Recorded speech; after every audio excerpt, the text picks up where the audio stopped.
যে এবার মুর্শিদাবাদ এবং বহরমপুর যে দুটো আসনে গত 21 সালে আমরা পরাজিত হয়েছিলাম, এবারে এই দুটো আসনেই জোড়াফুল ফুটবে এবং 22-0 তৃণমূলের পক্ষে মুর্শিদাবাদ জেলায় মানুষ দুহাত তুলে আশীর্বাদ দিয়ে ভোট দেবে।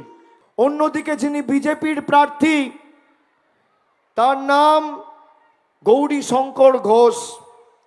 তিনি এলাকায় গত 5 বছর সম্পূর্ণ নিখোঁজ ছিলেন।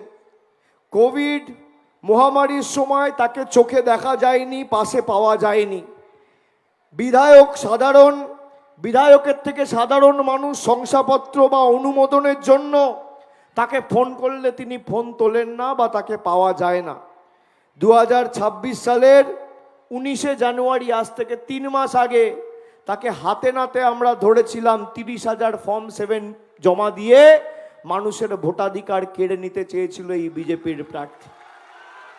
আমরা কেউ ভুলে যাইনি এই বিজেপির যে ধারাবাহিক মানুষকে লাঞ্ছিত, বঞ্চিত, নিপীড়িত, শোষিত, অত্যাচারিত করে রাখার ষড়যন্ত্র পরিকল্পনা, এর বিরুদ্ধে মুর্শিদাবাদের মানুষকে সোচ্চার হতে হবে। এখানে বিজেপির সাথে 3টে এজেন্সি কাজ করছে।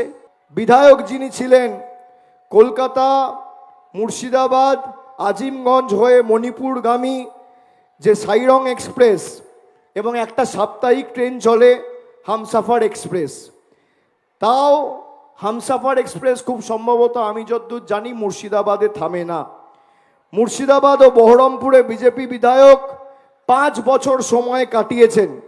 দাঙ্গা লাগানোর জন্য আছেন, অশান্তি তৈরি করার জন্য আছেন, কিন্তু একটা নতুন ট্রেন চালু করার এদের ক্ষমতা নেই। এই হচ্ছে বিজেপির বিধায়কদের ক্ষমতা। এই মুর্শিদাবাদ জেলায় যে উন্নয়ন শুরু হয়েছে, আমি আপনাদের কথা দিচ্ছি, কোনো ফাঁদে পা দেবেন না। তৃণমূলকে ভোট দেওয়া মানে বিজেপিকে শিক্ষা দেওয়া। তৃণমূলের হাত শক্তিশালী করলেই বিজেপি শিক্ষা পাবে।